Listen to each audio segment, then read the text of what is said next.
Hey everyone, it's James Oyola. Welcome to episode 5 of the Helpful Leader Podcast. On today's episode, I have a special guest. She is a trailblazer in the corporate space, infusing all sectors with emotional intelligence, things that we talk about, conflict resolution, effective communication. Join me in welcoming Mrs. Joanna Avin. Hey, Joe. Listen, I'm excited. I can't wait for whatever we're about to talk about. I know this is going to be like organic and flowing, and so I just can't wait to see what comes out.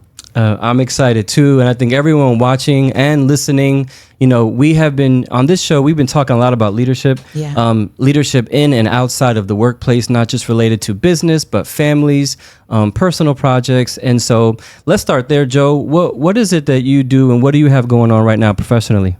So at this time, I do one-on-one professional and personal development, right? And then also I do facilitation and all of that around emotional intelligence. I also have a group of women, about 20 plus women that I mentor between the ages of like 18 and 24. I'm also a keynote speaker. So great, and working on my 4th book. So I got a couple things going on, and I'm just so excited to continue to bring my gifts to the world. Versatility is so exciting. Yeah. But there's a responsibility that comes with that. So let me ask you, what has that been like for you, wearing the many hats that you do, also as a wife, as a mother, as a daughter, as a friend? What would you say wearing so many hats and being so versatile has been probably the most challenging aspect of that for you? I think in order for you to be emotionally intelligent, you have to actually practice the emotional intelligence. Sure. So it starts with me first. Yeah. And so I have to be very intentional. Right. When you are juggling a lot of things, I have to have the self-awareness to know, wait a minute, I didn't check in on my kids. I got to have the regulation to say, you know what, I need to pull back in this conversation with my husband because I'm coming off a little bit too assertive in this place. I got to put the disciplines in place to put the boundaries in place where I'm not working 10, 15 hours a day, right? So I literally have to use all of the emotional intelligence pillars in my everyday life, which and my husband makes sure that I'm really good at it. Sure. As he should. Man, I love that you said discipline. Jim Rohn once said, the cost of discipline is always cheaper than the cost of regret. And just putting in those little efforts and thinking ahead and being intentional, which is a word that we talk about often, I think can go a long way. So you mentioned mentoring women. How did you get into that? Well, I started to do the work of the heart. And I realized that when I was 19, 20 years old, I wish somebody would have talked to me about some of the things that young women go through as far as who they're going to choose as a mate, even school, self-identity issues. And so I wish I had. And then, because I am a person of faith, it is part of my character and my faith to be able to pour into that generation. And so I realized I was mentoring women, one here, and didn't realize it. And finally, I was like, okay, I'm stretching myself too thin. And so let me just go ahead and bring everybody in. And so every single week, I'm meeting with 15 to 20 different women. And I'm pouring into them emotional intelligence skills, as well as working through some of the different traumas that they're going through. Because this Gen Z generation, they deal with many more mental illnesses than any other generation. Sure. No, that's good. Where are you from? Originally Jersey. Okay. Shout out Jersey. But I've been in Florida for over 30 years. So, I'm kind of a Florida native-ish, you know? Like me. Yeah, same from Jersey, but been here 20 years, so I might as well be Floridian. Exactly. So one thing I always find interesting when we lead people, and you talked about faith a lot, right? Like when God uses us for a work, simultaneously, he's doing a work in us. And so I'm curious to know your take on that as you are being used as a vessel to encourage and empower and equip young women, or women, period. How has God been using that to teach you some things about yourself? It's so interesting, and that's such a loaded question. Yeah, it really is. It's a loaded question because in order for me to be able to mentor other people, you can't give from an empty cup. Yep. right? And so I realized in my walk and in my faith that there was some work that I needed to do. There were some traumas that I needed to do the work in. I had to have conversations with people that abused me. I had to have conversations with my mom that was very uncomfortable. I had to have conversation with friends that I had to, say that this is no longer our journey together. So I had to make a lot of conscious decisions that didn't feel good, but it gave me the freedom and liberty that I needed to be able to pour into other people. That's really good. And that's awesome that you had that level of self-awareness and the confidence and the courage to sever some of the relationships that, felt weren't suitable for you moving forward, and also create boundaries. Boundaries is something that we talk about often that I don't think is talked about enough. Just creating boundaries. My wife and I have boundaries with each other, just so that we don't pass certain limits in conversations where they can get destructive or detrimental. Our children, we have boundaries. And so, boundaries are necessary. I'm curious to know, so with all the passion and emotion, I want to know about the other hat, the hat of teaching businesses and corporations about your framework about emotional intelligence. How did you get into that? Well, it started with doing work with a nonprofit organization first, Boca Helping Hands specifically. They're a community resource center that provide job training, and food and other resources. And they brought me in first as their job readiness instructor to really set them up. And then as I began to grow in that field, other businesses begin to reach out to me with leadership development specifically. They realize that they can no longer manage people in a logical, look, just, white knuckle it out, just do the work because I told you to do it. That's no longer working anymore, especially since the pandemic. Right. People begin to deal with more emotional issues that really just telling people, look, you got to come to work. They have to have a desire and a passion now to come to work. And how do you begin to leverage that? Because people started walking away. Right. People started saying, I don't want to be here. Right. And so it's because they were going through a lot of emotional issues that they didn't know how to regulate. And so I began to get into that sector very strongly after the pandemic. Why, out of all of the niches or all of the, focused areas, some people do finance, why emotional intelligence and those kind of topics for you? Why choose that? Emotional intelligence chose me. Okay. It chose me. I was working at this company and we were doing retention, and I was trying to understand why people buy and why people leave companies. And I started doing all of this research, and I found out that, 80 to 90% of the decisions that we make is based on us feeling some type of way. So it's based on our emotions. And so I created a whole curriculum within that company on how we can be more intentional about creating an experience with the customer versus just being a black and white transactional approach.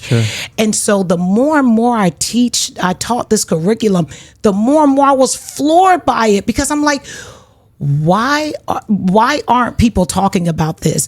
You need self-awareness so you understand how you show up. You need to regulate your emotions so that way you don't continue to do actions that you no longer want to do. You need discipline. And more importantly, you need empathy in your life. And the more and more I learned and the more and more I spoke about it, I realized that it was actually part of my calling.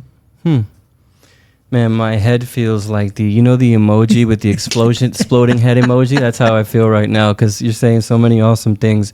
I want to make a statement, then I have a question. My statement to what you said about the white knuckle level of leadership. I love that approach, not that approach, but I love your comment about that approach. And I started The Helpful Leader that way. Yeah. When I wrote the book, I felt like it was necessary to outline the evolution of leadership, what it looked like in the early 1900s, the middle 1900s. And for me, I think it shifted, in the 80s when Daniel Goleman started to talk about emotional intelligence. And I totally get how COVID could have enhanced that. That's the statement. Here's the question. So watching this, listening to this right now, we have current leaders, future leaders, seasoned leaders, right? Now, let's talk about the future leaders. How do you address an individual like you, right? Joanna, 15, 20 years ago, who has the inspiration, has the courage, has the gifting, feels like it's their calling, but feels like, man, I can't sell emotional intelligence to a Fortune 500 company. All they care about is money. All they care about is profit and loss, right? Revenue. What would be your advice to someone who wants to start off in this field and how they can communicate that message so that someone can buy what they're selling? Yeah, so Travis Bradberry, one of the other godfathers of emotional intelligence, he actually did a lot of studies on emotional intelligence and its impact in the workplace area. So he did a stat of over 4 million people, and it showed that 90% of your top performers have high EQ.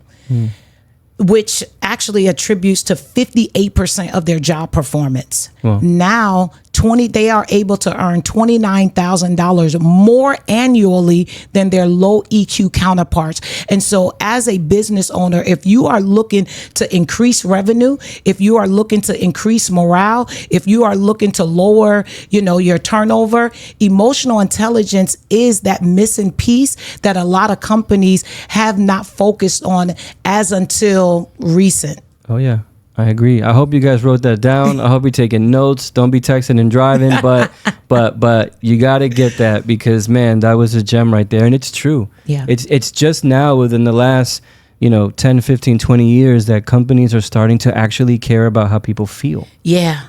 And I think it's a sad statistic, but I'm so grateful that there's people like yourself who are willing to kind of take that standard and run with it. And so I understand that you wrote a few books. Yes. You have one with us. Why don't you tell us a little bit about your book? So this is my book. It is called Heart Work of the Soul. And this is a book. It's a training guide to emotional wellness. And the beautiful part about this book is it really gives people the necessary tools to begin to work through some of their challenges. And so every hard work challenge that is in this book, I've done. So it was very difficult. And one of the things that I believe is you teach people how to treat you. And so many people are in relationships in which they can't be the best version of themselves that they can be because they're scared of the reaction that they may get from other people. Sure. And so they don't know how to navigate that space. They don't even have the awareness to know that the reason why they are yelling and screaming at their kids is because their mom yelled and screamed at them. Sure, because 95% of the decisions that we make is from our subconscious mind. Mm-hmm. So a lot of people say, well, I have emotional intelligence. No, just because you read one ChatGPT article, Right. But emotional intelligence is not common sense. No. It's not something that you can, it is. I love to define it as an intentional skill set of power management. That's good. An intentional skill set of power management. And so a lot of the times people think emotional intelligence is regulated to, okay, well, you get mad at me, I don't get mad at you. Or you yell at me, I don't yell at me. That means I have emotional intelligence. Sure. No, emotional intelligence goes deeper. Right. Because it's not that emotion conscious that's driving that action. It's what happened in your past that has already set up pillars in your mind that is subconsciously driving you, and you have no idea that you're upset at your wife because you have issues with your mom that you didn't resolve, and you don't realize it because you haven't done the work. And so it's so intentional.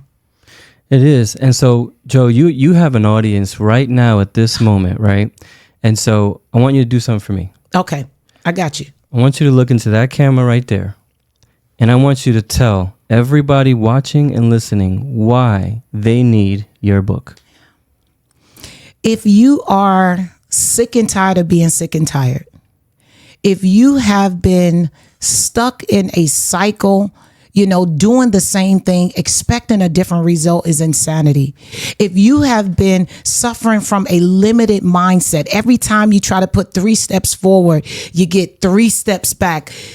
You are the common denominator in all of those situations. And stop blaming your mama, your trauma, your husband, and begin to do the internal work. And that's why my book, Heart Work of the Soul, it is therapy in a book. I was actually in Germany in November, and Germany, they're really known for their technical excellence. But when I began to talk about emotional intelligence, it blew them away to the point where I actually have a book that is written in German, because emotional intelligence sets the foundation of your life. Well said. I like how you said, blame your mama and your trauma. Exactly. No, it's true. No, listen, I am definitely picking up what you're putting down. And I hope everybody here listening and watching, are doing the same. It's interesting because,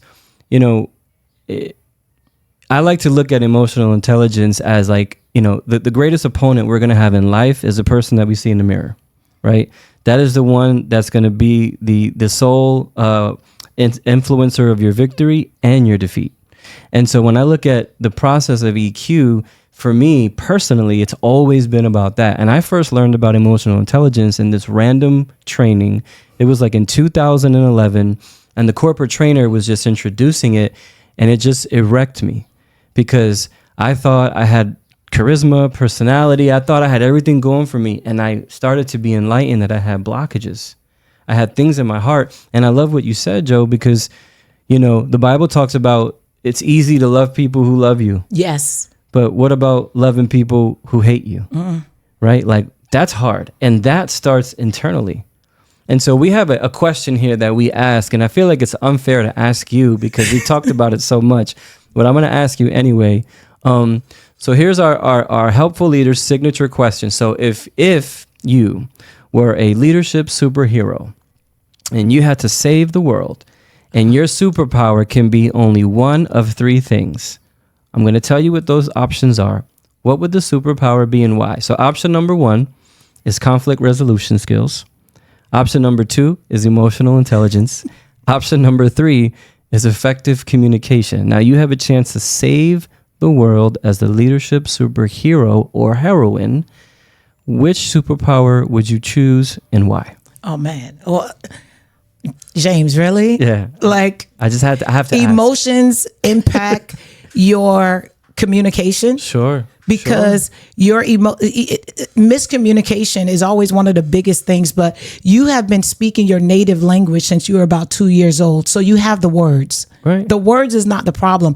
The issue is people don't understand that there is an energy that is behind what they're saying that's sending a completely different message. Yeah. So it's like somebody saying when they're in an argument, I'm depressed. And you're like, wait, what? Right. And so it sends miscommunication. Sure. Why? Because that person is not recognizing what they're feeling, and they are speaking from a place of irritation, but they're acting like they're okay. Right. And so it just doesn't line up. And so that leads a lot of misunderstandings. And in conflict resolution, a lot of the conflict that we experience in our life is because of undealt with emotions. Oh, yeah. Oh, yeah. And so if you have emotional intelligence, those are actually the 2 courses that I train within emotional intelligence is effective communication and conflict resolution. Yeah. We're super like-minded in that way. And thank you for answering. I had, as a pastor, he used to say one time that adult problems are the result of unresolved childhood issues. Absolutely. And I didn't have language for that until he said it. But I experienced it before I heard it, if that makes sense. Yes. Because a lot of my mistakes, a lot of my poor decision making was directly related to my experiences. It wasn't my mom's fault or my dad's fault or my environment's fault, but it was influenced by what my ears heard, what my eyes saw, and what my heart felt from the minute that I was 2 years old. And so, man, thank you for sharing that. What's unique about this topic is that it transcends leadership, right? We're no longer talking about business or corporations. We're talking about humanity. Yes. And one of the greatest challenges to humanity right now is the rise of artificial intelligence. And so I'd love to know your thoughts on, as we grow more dependent on AI, does that help us grow in our interpersonal relationships? or does that make it more difficult for us? What are your thoughts? So in the field that I'm in, I look at AI as like that pill that gives you this temporary fix. Okay. So when you have a headache, you take this pill and it blocks out in your brain that pain. Sure. But you still have the pain, but your brain is not registering it and so in this field, AI is there to be able to give you some quick solutions that some people need in the moment. Right, and that's really good. Mm-hmm. But those issues will continue to come up and come up and come up and come up because they haven't been dealt with at the root. And at the root of all of our different experiences is our emotions. Our emotions help us to experience life. Yeah. If you think about your favorite food, it's because your mom probably cooked it for you so our emotions help us to be a human, and AI will never be able to have that energy because emotions is energy in action, right? And so AI doesn't have a soul, so it's not going to give you the energy that sometimes is what human beings need to be able to come over some of the different things that's been plaguing them. There's a scripture that says, as a man thinks in his heart, so is he. Guard your heart with all diligence because everything flows from it. Sure. And so there has to be a specific set of skills in which you'll be able to manage things that happen from the heart. Oh, yeah. A real specific set of skills. And man, I'm still learning those.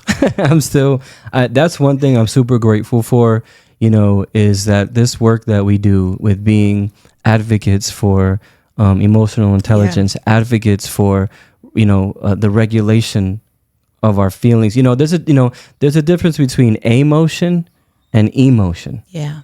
Right. And sometimes being led by emotion prevents us from making a motion. Yes. Oh. A step of faith that's necessary, a conversation that we have to have with someone that makes us feel uncomfortable, but is necessary. And so, as you said, I love what you said at all, because that signature question I asked you, I ask every guest. Yeah. And so far, most of the answers have been communication, which I get, it makes sense. And to me, it's a trick question. There's really no wrong answer. Right. But I love the perspective, and I love what you say as far as AI being like a pill, right? Yes. Because it's true. It's funny. It's interesting. I learned something about coffee a few years ago. People drink coffee because they think that it gives them energy. Yeah. But there is an ingredient in coffee that what it does is it doesn't give you energy. It blocks the part of your brain that tells you that you're tired. And so you're drinking coffee and you think, oh, good, I have energy now. I'm back at 100. But no, you're still tired. You're just numb to the feeling because of the ingredient in the coffee. Wow. And I mentioned that in the book because, I talk about burnout a lot. And a lot of times we're on the go. And if we're not careful, regulation, we can definitely just drive ourselves into the ground. Absolutely. So I have a few more questions and then we can conclude. I'd love to know, because we talked a lot about what you do in the workplace. What is your leadership like for you at the home, if you don't mind sharing, as a wife and as a mother? Is it the same? Is it different? Do you take what you teach at work and do you teach it at home? Is it vice versa? What does that look like for you? I love it. All of my kids are in psychology in college, by the way. Not surprised. All of them. My youngest son just went off to the Air Force Academy. Nice. And he is the person that everybody goes to when they have questions about their relationships, when they're dealing with something, because I know the value of this information. There is no way I cannot teach my kids about it. You're the first one and you're getting it on a daily basis. And so what emotional intelligence looks like in marriage is that I realize, and I'm going to get a little raw here because I really want to help whoever is watching and you are having even difficulty in the marriage space and intimacy, right? One of the things that I learned is that sometimes you don't see certain problems happening in marriage until you get in it, right? Like you weren't having those problems before, but now all of a sudden, once you get married, all hell begins to break loose, right? And so one of the things that I learned, my husband was asking me, he's like, and sometimes when you get married, intimacy begins to go down a little bit, right? For a lot of couples, statistically proven. And so my husband would, of course, say, what's going on? Like, what's the problem? And I honestly, I didn't know. I mean, besides, I have kids, I have things of that nature, but we started going to counseling, and I really needed to think, what is it? Self-awareness. So I had to begin to think back. What is driving some of my decisions towards my husband? It turns out that the way that my husband would engage me was the same way that an abuser engaged me. And because I hadn't done the work, my body was rejecting as a result of unresolved trauma. So in that moment, guess what? That impacted a lot of years of our relationship. I had to do the work. I had to actually go to the abuser and talk to them about it. But I needed to practice self-awareness. I had to practice self-regulation.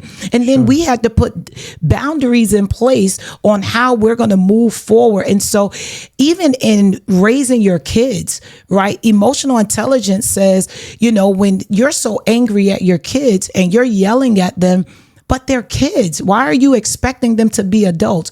You know why? Well, maybe because your parents expected you to be the adult and they were yelling and screaming at you. And now you're doing the same thing to your children. And guess what your children is going to do? They're going to do it to their children. And you're creating a legacy of verbal abuse and emotional abuse.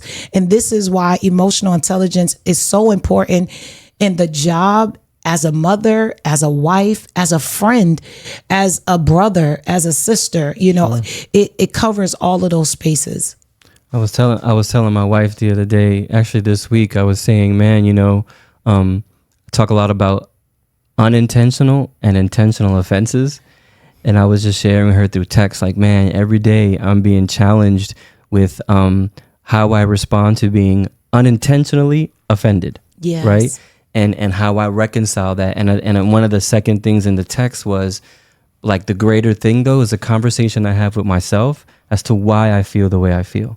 Like, I spend a lot of time there. And so I love what you shared, because it's necessary. It's necessary, again, just looking at the individual in the mirror, and trying to understand, why do we think the way we think? Why do we act the way we act? And James, I got to tell you, when I get in these corporate environments, they say, oh, I'm self-aware. I'm self-aware. Sure, I'm so self-aware. Sure. And, I have them say, okay, if you're self-aware, you're able to identify what you're feeling in the moment. You're able to identify emotions. I give them a minute and a half to just write down as many emotions as they can. You know what the average person can write down, in my experience of training for like the last 15 years? What? 3 to 5. Wow. And those 3 to 5 emotions that they write down is the ones they're operating in the most. And unfortunately, those 3 to 5 is fear, anxiety, depression, anger. These are the ones that people are dealing with the most. And they don't realize when they're speaking with their spouse, their kids, their leader, their subordinate, that they are operating from this autopilot energy that's feeding all of their decisions, which is very scary, because you're operating more on autopilot than you can ever realize. Let me ask you a question. You jog my mind right now, talking about psychology. Fear, is it a symptom or is it the root? Fear is the root.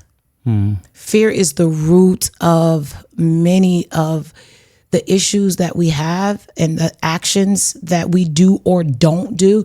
See, I find that it's not the decisions that we make that has the greater consequences.